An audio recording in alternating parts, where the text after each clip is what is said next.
ରହିଛି ଏଠି ସତ୍ୟସାଇ ସେବା ସମିତିର ଜନ୍ମ ହେବା ପୂର୍ବରୁ ଏଠି ପ୍ରଥମେ ଗୋଟିଏ ଭଜନ ମଣ୍ଡଳୀ ଥିଲା। ସେଟା 1969-70 ଠାରୁ 72 ପର୍ଯ୍ୟନ୍ତ ସେଟା ବ୍ଲକ କଲୋନୀରେ ଥିଲେ ଜଣେ ସେ ଶରତ ପଟ୍ଟନାୟକ ବୋଲି ଜଣେ ଆସିଷ୍ଟାଣ୍ଟ ସେଟଲମେଣ୍ଟ ଅଫିସର ଥିଲେ। ନରସିଂହଦେବ ହେଉଛନ୍ତି ମୁଖ୍ୟ, ତାଙ୍କ ଘରେ ଭଜନ ହୁଏ। ଆଉ କୁଞ୍ଜବିହାରୀ ପଣ୍ଡା ଆଉ ଜଣେ ମନ୍ଦାର ବାବା ଆଶ୍ରମର ଶିଷ୍ୟ ଥିଲେ ସୀତାରାମ ମିଶ୍ର।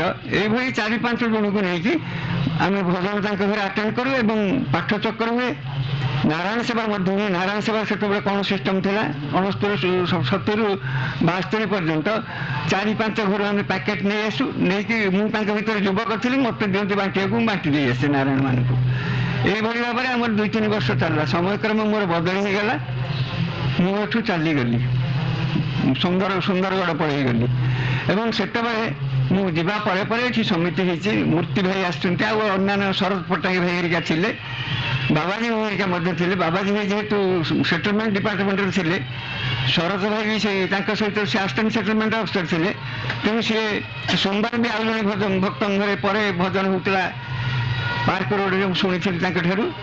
କିନ୍ତୁ ଏଇଭଳି ଭାବରେ ଆମେ ସୀମିତ ଥିଲା। ତାପରେ ମୂର୍ତ୍ତି ଭାଇ ଯେତେବେଳେ ଆସିଲେ ସମିତିକୁ ଜୀବନ୍ୟାସ ଦେଲେ, କେନ୍ଦୁଝର ସହରରେ ଗୋଟେ ମାନେ ଭଗବାନଙ୍କ ବିଷୟରେ ଏଭଳି ଧାରଣା ସୃଷ୍ଟି କଲେ ଯେ ସେ ଏକମାତ୍ର ଈଶ୍ୱର, ସର୍ବବ୍ୟାପୀ ଭଗବାନ ବୋଲି ସମସ୍ତଙ୍କର ଅଖଣ୍ଡ ବିଶ୍ୱାସ ହେଲା ଏବଂ କ୍ରମେ ବହୁ ଭକ୍ତ ବଢ଼ି ଚାଲିଲେ। ତାର ଆଜି 25 ବର୍ଷ ଉତ୍ସବ ପାଳନ କରାଯାଉଛି, ରଜତ ଜୟନ୍ତୀ।